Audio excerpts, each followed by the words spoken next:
start from scratch, zero income, $0, zero relationships with insurance companies. I knew I had to do this because if I did something else, I would have fell into depression, honestly. Like I would have fell into like just not living my purpose. Learn to give without expecting anything back. And I'm very passionate about the racial wealth gap in this country. I believe the minority community, there's a huge gap of just wealth. You're going to slowly close this wealth gap within this minority construction community by telling people, here's how you do it. Here's the actionable steps. Here's how this person did it. I'll team with this person. What's up, everybody? Welcome back to Gathering the Kings podcast. I'm your host, Chaz Wolfe. On today's show, we've got a business owner with an expertise that is brand new to this show. His name is Neb Aynu, and he is the founder and owner of Kingdom Bonding. On today's episode, we go way beyond the glitz that you hear on social media and discuss these three things. How he built courage to leave corporate America, how serving others first will get you everything that you need, and lastly, the real cause behind America's wealth gap, and it's not what you think. After hearing this episode, you are going to feel completely inspired to take the next leap, whatever that is for you. Subscribe, hit the follow button, hit the like button on the episode, maybe even put a comment down below of what the next step of faith is that you need to take in your life. Enjoy the show. Neb, my man, welcome to the King stage. I appreciate you being here, man. Yeah, of course. Appreciate you having me, Chaz. Yeah, man. I mean, I think that this is super relevant. You're doing a lot of things, but I know really your heart behind what you're doing is probably more of what we'll end up talking about. But tell us what kind of business that you have. Yeah, so the name is Neb Aynu. I'm the founder owner of Kingdom Bonding. We are one of the few minority-owned bonding-only agencies in the country. In a nutshell, nobody knows what a bond is, but it's a insurance product for contractors that are doing work with the federal government, state, local, or any general contractors. Yeah. And so you're helping them secure that type of safety so that they can keep operating their business and not experience crazy issues. Exactly. Awesome, exactly. Man. Good. Well, I know that you talk bonding and you talk contracting and cash flow, all the fun things on a regular basis. But bonding isn't new for you, but you being an entrepreneur on your own is something that you've done in the last 12 to 18 months or so.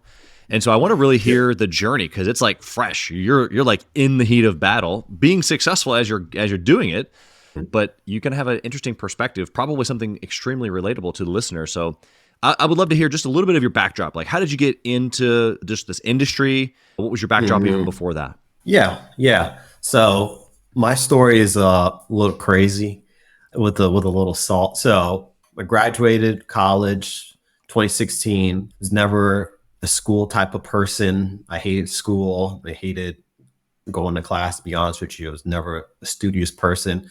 I ran long distance running in high school and in college. If I put in the work, I get the result. If I put in the work, I'll get the result. And that's when I saw those traits I learned at a young age. It's what made me who I am today. So did that. And running is a major thing in my story because it was my outlet to like escape almost, you know. Sure. It was my outlet to achieve things, and it was my outlet to friendships, brotherhood, adversity, losing, winning, pain, suffering, you know, and then getting the result of what you put in. Yeah. So graduated in May 2016. I was supposed to go into IT because my mom told me to, and did a software testing class. So I moved to DC, and I hated it. I did it for like 3 months. I think you pay like $3,000 to like do this course. It's going to be a software tester. I learned how to, Python, and I made my own website, and I was very dedicated to do it because I wanted to succeed, right? You want to make your parents proud. But I told my mom, I was like, hey, I can't do this. I was like, I'm going to hate my life if I do this. So I ended up working at a gym. Shout out to my 24-hour fitness front desk, work part-time, and I build relationships with people that walk in. So when people walk in, they'll be like dressed very nicely, right? And I would just build relationships with people that were like put together, right? And I built a relationship with a recruiter man named Peter too, and he used to come in fresh every day to the gym. And then he knows the story now, but when people come in, you would see like their name on the screen pop up, and I would look them up on LinkedIn. And I'm like, oh, this person does this person does this. And then I was like, Peter does recruiting. So I wanted to go into that company, Airtech, so bad. I would make it to the last round and I would get declined. And Peter was a director at Airtech Fairfax. And we started conversation while I was working out one day. And he made a comment on my pants. It was like jogger pants. Shout out these jogger pants. And he was like, where'd you get those from? I was like, I got these from you. And then he was like, what do you do, man? I asked him that question, even though I already knew. Yeah. He was like, I work at Airtech. I was like, no way, bro. I've been trying to get in there. He was like, I got you, man. Wow. I said, word? And he said, yeah, I got you. So he ends up putting me on with the director of the office, of that office. Ended up making it to the last round again, but the lady out of Jersey hated me. So got declined again. I was like, bro, what in the world? So I was at a point before I entered construction or surety or bonding of giving up because I'm a huge failure. Like that was the 18th job in my face that I got declined. Wow. And that was a year after I graduated. So Peter was like, hey, let me just find you a job. I got you, man. It's like, don't worry about these people. So Peter ended up finding me a position with a local insurance agency here in Herndon, Virginia, be like their little account manager. Mm-hmm. And the person in there that was leading the office said, hey, what do you think about being a producer? And I was like, sure. I didn't really think construction or surety then, but we kind of spoke about like lifestyle and what we want out of life. And he was like, I can teach you. This is what I do. And I said, sure, man. Learned construction and surety so within 6 months, I got licensed. December of 2017, I got licensed to sell bonds, pretty much an insurance license with the state of Virginia, passed the test, and just never looked back ever since. Started developing a passion for what I was doing, started developing a purpose. So purpose is, to make an impact on people, to make an impact on what I was doing on a daily basis. And I saw that because it was a financial vehicle that I was helping people get, especially the emerging minority construction community. And I really enjoyed that because I saw them become multimillionaires through helping them get bonded. And then I saw the fruit behind what I was doing, which is the freedom. It didn't allow me freedom then because I was working for corporate America, and I had that journey of 6 years of working for corporate America. To be honest with you, I hated it. It was just not me. It did not fit that box of being controlled. Sure. And so last year came to a realization. We came to I wouldn't say a disagreement. I kind of got backstabbed and I was let go. And that really fired me up to like, hey man, what are you going to do about this, Neb? Because you were obviously the top producer here. How are you? Obviously, it's not about your work ethic. It's not about what you're doing for your clients. It's not about how you did business, right? So that's what I knew. I was like, hey, this is like war, and I can either put my tails in, a little wagon and just not do it now. So I was planning to do it 5 years from now when I was 35, but ended up doing it, start from scratch, zero income, $0, zero relationships with insurance companies. And really the people that believed in me went with me, I guess, on the insurance company side, and then had to give up, things, right? So luxuries in life, right? That's what I call them. Like had to put my apartment on Airbnb. I had to put my car in Turo. I had to move with my sister. I had to walk places. Right. I had to walk in the rain. I had sweating when I was walking, and there was food was limited, like everything. I had a budget, like less than like $100 to spend per month, and just really just grind for like 70, 80 hours per week. Yeah, there's a lot that you've shared, and so I want to kind of dive into some of this. But I Yeah. mean, in essence, corporate background, it wasn't a good fit for you, which I think a lot of people listening, entrepreneurs kind of feel that way, whether they had a corporate job or not. It's like, just a job in general feels like a box, like get me out of here. And so we can relate to that. You doing your own thing here, even just the last couple of examples that you've given, as far as the things you had to quote unquote give up, putting everything to work for you so that you could survive. That's like the entrepreneur's journey, right? It's like the joy that we have to be able to give up, quote unquote, all the things.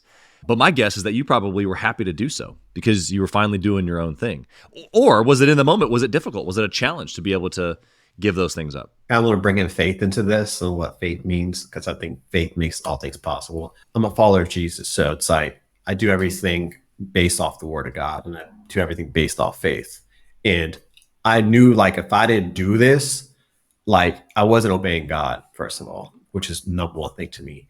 And I knew I had to do this because if I did something else, I would I would have fell into depression, honestly. Like I would have fell into like just not living my purpose. I would have fell into just being mad and angry and like, like it would not have been a good sight for me. So I knew like I had to do this. I don't have a choice. You know what I'm saying? 'Cause I was so mad at that moment. I was like, I need an outlet to let out this frustration. Because if I don't let out this frustration, I'm I like this is not gonna go well for me. Yeah. And one thing I pray, I was like, hey Lord, I was like, close every single door in my face. Make it so obvious for me to start keeping them.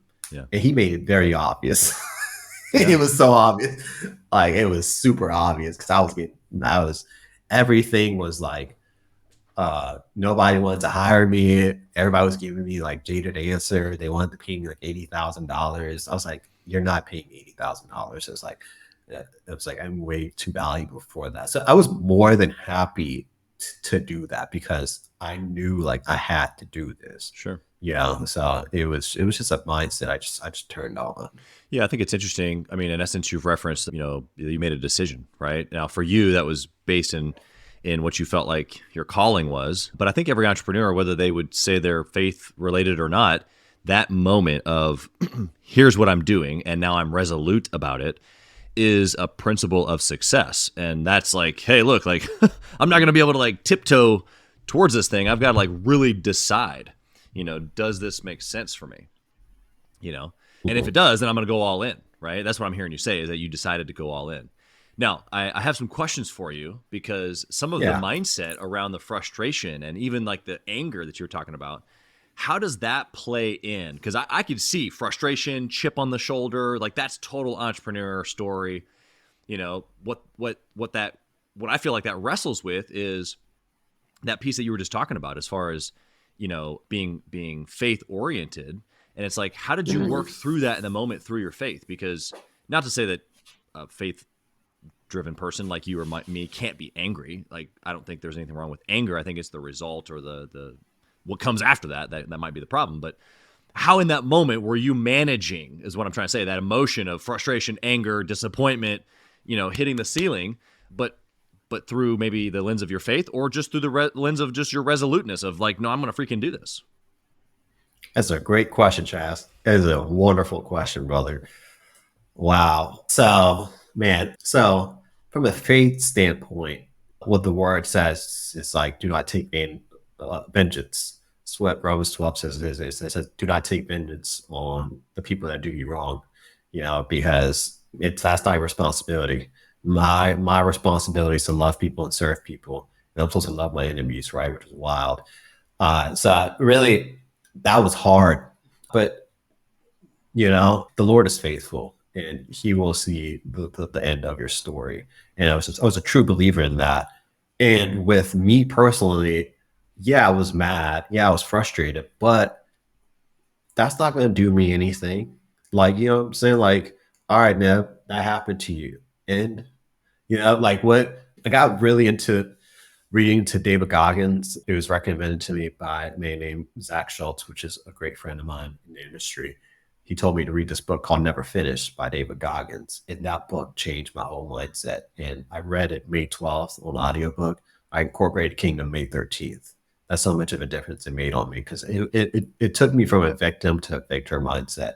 I was never a victim to begin with, but you can easily fall into a victim mindset Oh yeah. when bad things happen to you. So I learned how to turn a negative into a positive. So I felt a negative emotion, and every time I felt a negative emotion, I would work harder.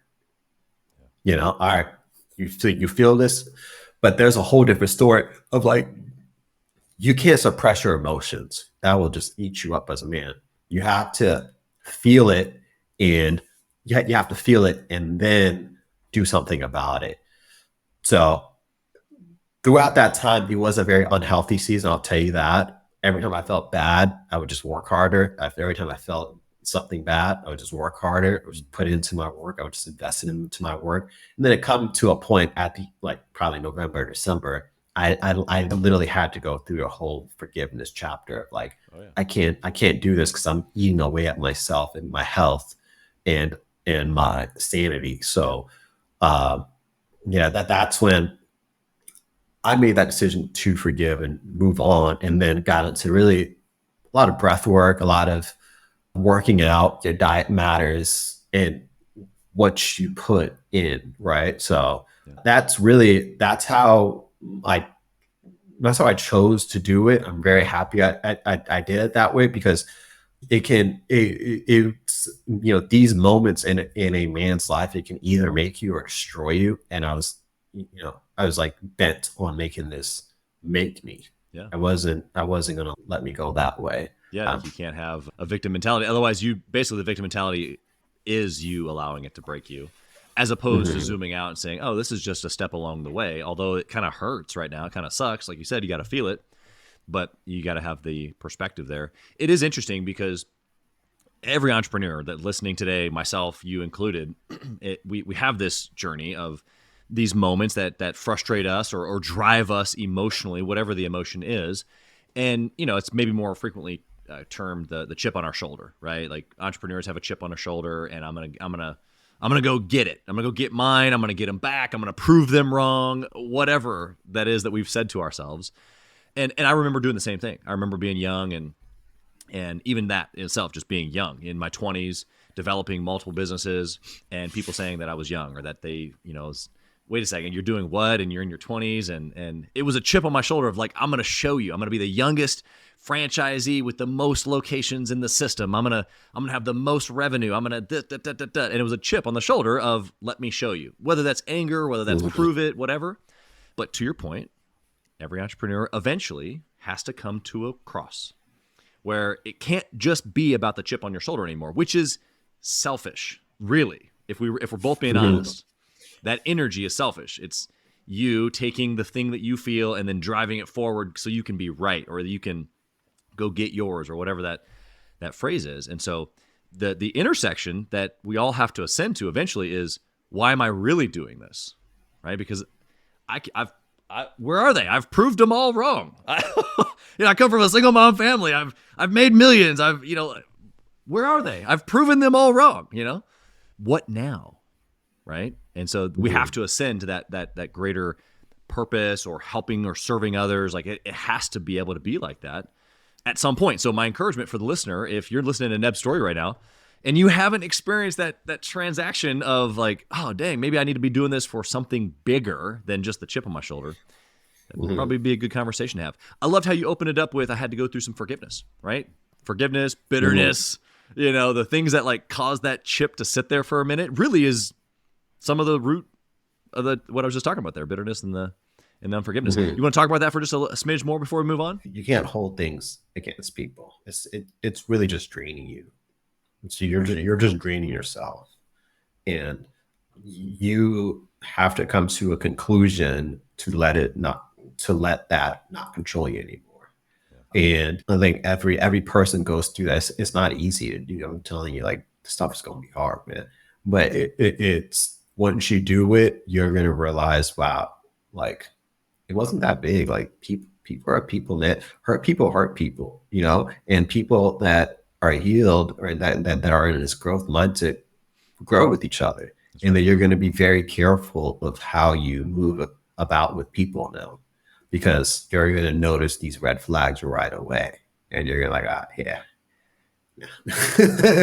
you know, you just notice it and you're just like, I don't want to go through this again. So Yeah. that's in relationships, that's in romantic relationships, friendships, that's in, even family or especially business relationships. So it's like, you can't just trust is a very important thing, and it takes time to build, and you just gotta see how people move, and people that are Right. growth mindseted and that want to help you grow, and that want to, it's like, how can I help you? And then you just create that community around you. You will see yourself grow as well. I've had to be honest with you, with Kingdom, I really gotta, my contractors, man, they're my biggest like supporters. Like they are. I never thought God would give me a business like this, to be real with you. And they see the vision behind it. And I love when people come up to me, they see the mission behind what I'm trying to do. Sure. And what I really enjoy is the relationships that I have with people. These people become like my friends. They become like almost like my brothers, my family. So it's like, there's real impact that you're having in their life. And so it's a real reciprocity back and forth between the two of you. So I want to know, I mean, you're, wrapping up kind of year one-ish. You've made a lot of changes mentally. You've not only launched the business, but it's taken off. You said, I'm doing this business. I never thought I would be anything like this, let alone in year one. What would you say if you had to nail down one decision that's kind of led to the success, outside of obviously leaving corporate America and doing your own thing? What was one thing practically that you've done or focused on in this part of your business where it's led to a lot of your success, and maybe the listeners can take a note? Learn to give without expecting anything back. Okay. How have you done that? So just give free content. I just give a lot. And I think Scott does a lot of that. And I think I learned from Scott, people like give without expecting anything back. Just give, serve people, and really doing a lot of content. I do a lot of content on a weekly basis, on a consistent weekly basis, a weekly newsletter, a weekly content that I post. Being consistent on just being out there with people, talking to people, seeing how you can help them, connecting people that might be of resource with each other. Because business, it's a huge holistic place of where all people come together. They need people to people. That's how you grow businesses. Yeah. And really just putting people together that can grow together. Yeah. Even though I'm not getting anything out of it, but seeing that connection bloom, like putting somebody that just started their federal construction firm, putting them on with somebody that I know that does 70 million in revenue, right? That has that $100 million bonding program. He tells them, hey man, this is how you got to do it. Yeah. Boom, boom, boom. Let me show you how to do it. Yeah. It's incredible. And that's more than getting bonded. It's like, that's like a direct impact on that person's life. And just education. I'm very passionate about people knowing this stuff, because this stuff, this getting a bond is very similar to getting a mortgage. So it's like, they have to know how to get it to get into multi-million-dollar vehicles. And if they don't know how to get it, there will always be stopped. And I'm very passionate about the racial wealth gap in this country. I believe the minority community, there's a huge gap of just wealth. This doesn't mean I don't like the majority. I'm not saying that. I'm just saying like something has to be resolved. And how you resolve that is by helping the underdog continuously win and replicate that. Because he's going to go back and reach and get one. Another one's going to reach and get one. And you're going to slowly close this, wealth gap within this minority construction community by telling people, here's how you do it.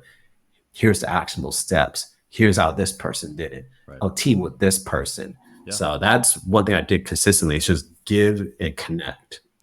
Individual. Hey, kings and queens, Chaz Wolfe. I want to talk to you about something that's super important to me.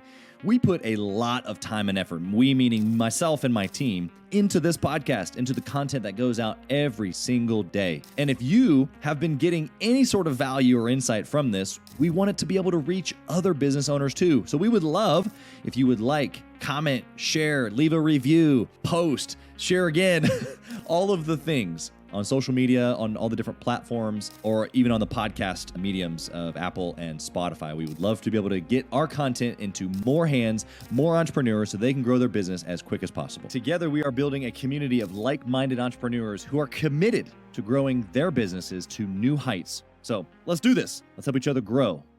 You've given a couple of principles here. I want to hit on the education piece, because you're right. Giving without expectation is huge.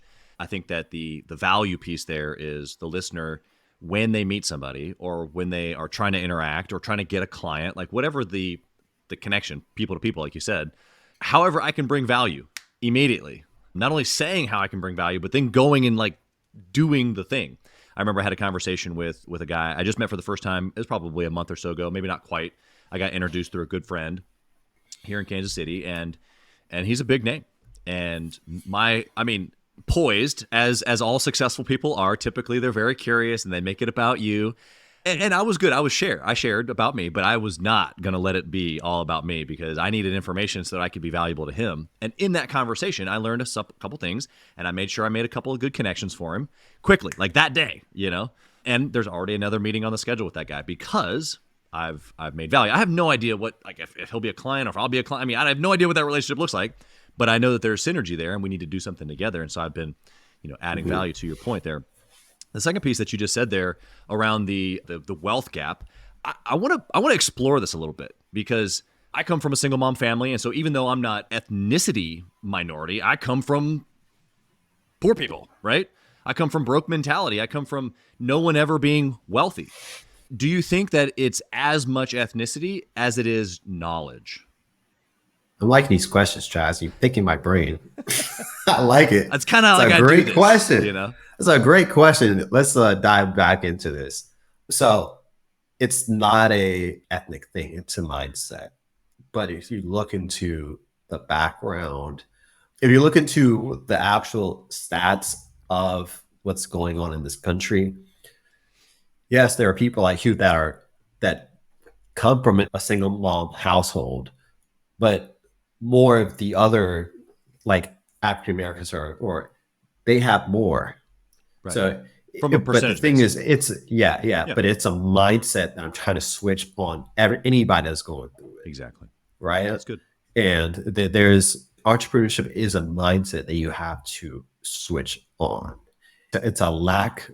People are on a lack mindset and not an abundance mindset. And that continuously happens in minority communities. Oh, yeah. Continuously. I'm going to get pretty deep into this. Some people disagree with it. Some people agree with it. But if you look into the communities that don't have much, they're just stuck in a bubble. They're just stuck in a bubble. Everybody's on this black mindset. They don't know even like emotional health, right, how to be a man, how to treat a woman, and how to, relegate your emotions, how to resolve conflict. It's a gap of knowledge. And my gap of knowledge in my business is I want to teach you how to get into this construction stuff and to get into these federal contracts. You get into these contracts, you can make money. Yeah. And I want to show you how to do it, because bonding has a direct correlation to you growing your business. You grow your business, you will gain multi-million-dollar profits. And you got to, and to retain a bonding program, you got to retain profits. You got to be organized. You got to have good, profitable projects. There's a handful of just great surety agencies in this country that I've learned from, that I know, that I'm friends with. They're doing a great job, but there's not enough. So that's what I think. It's a mindset that I really just try to develop a relationship with them, and I try to get them in a way of running a profitable business.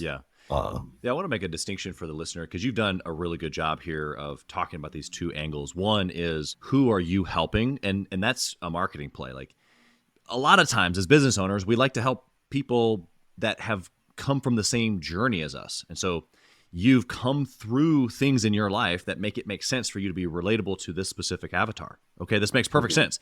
You see a gap, you want to help this particular, whether it's group of people or type of industry.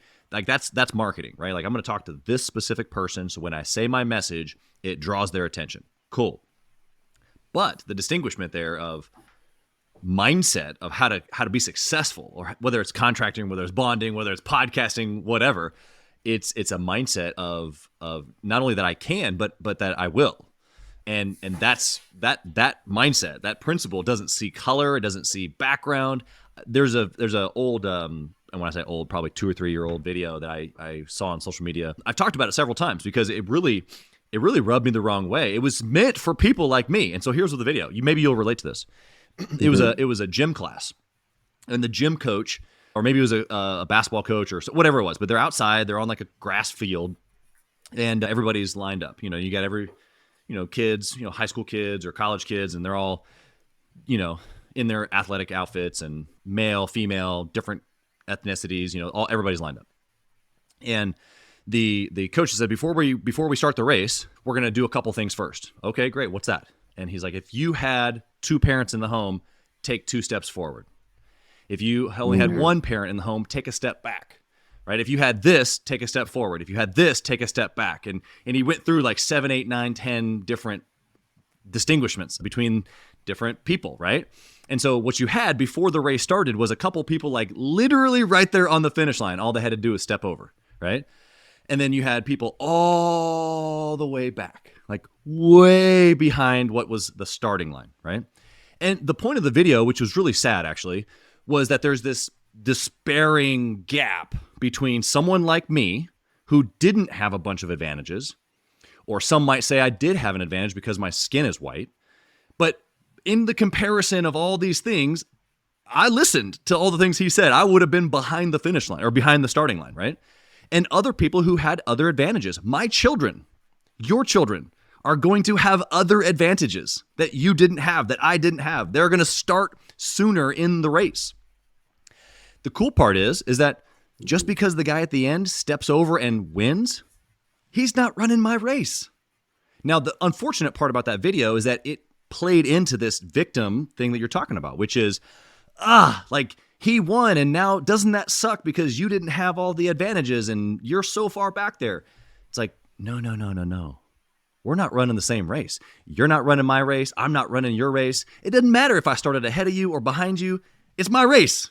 And the cool part is about that mindset you were just talking about is I can choose to win this race, right? I don't need someone else to tell me when to start or when to stop or how far I had to start back, right? I can go all the way to the finish line, whatever the finish line is for me, whatever success looks like for me, whether that's money or my family or my marriage or my faith or my health, like all these things we've talked about. I get to determine that, right? Would you agree with this? Tell me what your thoughts are. Yeah, 10 out of 10. I agree with it. 10 out of 10. You said it perfectly. Especially with the gym analogy, it's like there's certain advantages that others have, and especially the 2-parent household. It's very important from a personal standpoint. It's very important because a man needs to be taught how to be a man. It's one of the things that's needed, and it's when you don't have that, then you don't learn certain things that's going to help you succeed in life, right? So but you not having that, you can't be a victim. So my thing is how I think into the things of that. It's it's not my fault what happened to me in my past. It's not my fault things didn't go as planned. It's not my fault these things happened, but it is my fault how I react to it. So that's that total accountability, right? It's like Jocko Willis. I've read his book, but extreme accountability, It's, whatever happens to you is not your fault, but how you react to it is. And that's just, every man goes through that journey in his life, right? So he's just, for every man or woman, they go through a journey in their life where they decide like, okay, like this happened to me and I'm going to decide on how I'm going to react to them. Yeah. It's either going to make me or break me. Yeah. So, and then you do one and then do another one. And if we bring it back to the faith-based mindset, which is how I operate, it's, in James, it says, consider it pure joy going through many trials, because your faith's being tested every time. You're building a muscle. You're building a muscle more things to take on, because things are going to come in life. So that's just how life works, man. It's up to you to decide how you want it. Yeah, it's so interesting that you tied it back to faith there, because I was going to do the same. And so, but I'm going to do it in a slightly different way, because I think that you did a good job there of talking about being prepared for those trials. I mean, first off, James is a fantastic book, probably some of my favorite verses in the Bible. Mm-hmm. But we also have to know that God reigns on the just and the unjust alike. And so if we're prepared for trials, meaning I'm going to receive ups and downs in life. Not everything can be roses and quote unquote blessings, right? Mm-hmm. But the other side of that is there are people who are extremely successful that have, a bad moral compass or make bad choices on behalf of other people. Well, how is that possible? And there are certain mindsets or principles or, determination, persistence. Like I could run down the list of, success principles that they have probably exuded inside of their life, making bad decisions, that hurt other people or whatever, but they've been quote unquote successful because of those principles. And so I think that it's both and, right? Like even on a faith level, we have to recognize that it's not going to be handed to us. And on top of that, the things that are handed to us sometimes are good, sometimes teach us things. Mm-hmm. Right? I agree 100%. So it's really up to you to decide how you're going to react to that situation. Yeah. You're in the midst of, normally my last question is if you could roll back the clock and tell your younger entrepreneur self something, but you are the younger entrepreneur self right now. Like currently you're living that mm-hmm. first oomph in your business, which I just absolutely love. And you've just been so successful doing it. But I guess my question to kind of tilt it a little bit here to end the show is, what would you tell the listener that you didn't know, but that you know now, that you wish that you had known before you got started? Wow. Everything is going to be okay. It's not the end of the world. Everything's going to be okay, man. Just put in the work and you'll see the result. I think take care of your health, forgive others, love others. Don't take your eye off why you're really doing this. And, it's really, in the beginning, it's very scary. Very scary. The fear is real. The fear is just a liar. And I think for me, just learn how to manage that better, because the stress is unreal. Especially I believe in working hard. I work very hard, but I did a poor job taking care of myself. So take care of yourself, and your business will take care of you. Yeah. You can't pour from an empty cup, as they say, right? Yeah. You gotta make sure your cup is full, even in the airport or in the airplanes, right? You got to put your mask on first before you can help others. As entrepreneurs, we get into the midst of serving and working hard and trying to help other people, our clients, our teammates, even our own family. And you're right. We sometimes we forget to take care of ourselves. And so I appreciate that message. How can the listener find you? Maybe they're in the contracting space. Yeah. Maybe they want to be in the contracting space. They're thinking about getting a bond. Maybe they have no idea what a bond is. They want to learn. How can they find you? Yeah, so I'm very active on LinkedIn.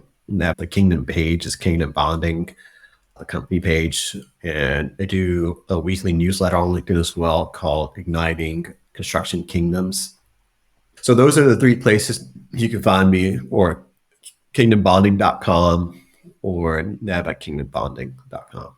Love it. Good stuff, man. Well, I appreciate you being here, sharing your mindset and your desire to not only win in business, but to help other people, man. I think it's big, and I'm sure the conversation will continue as your success continues as well. Thanks for being here, brother. Of course. Thank you, Chaz, for having me. Thank you for listening to Gathering the Kings today. I hope that you were able to pull out a few nuggets to go apply into your business right away. More importantly, though, I hope that you're realizing that it takes more to be successful than just being by yourself, doing it all on your own, carrying the weight all by yourself. What I have realized, not only in my own journey from multiple businesses and multiple different industries, and now interviewing over 200 or 300 other very successful 7, 8, and 9-figure business owners, is that it's tough to do it alone. And so Gathering the Kings exists to bring together successful entrepreneurs. In fact, we are putting together 1,000 kings, specifically who are grateful but not done. We're intentionally assembling kings who fight tooth and nail for their business, family, and communities. And here's what we believe, that in the pursuit of excellence in those areas, that it ignites within us the responsibility to govern power and forge a lasting legacy. So if that relates and resonates with you, and you know that you need people around you, sharp, qualified, other very successful business owners, I want you to go to gatheringthekings.com. I want you to take a look at what we're doing and see if it makes sense for you to be part of our pursuit to 1,000 kings. Talk soon.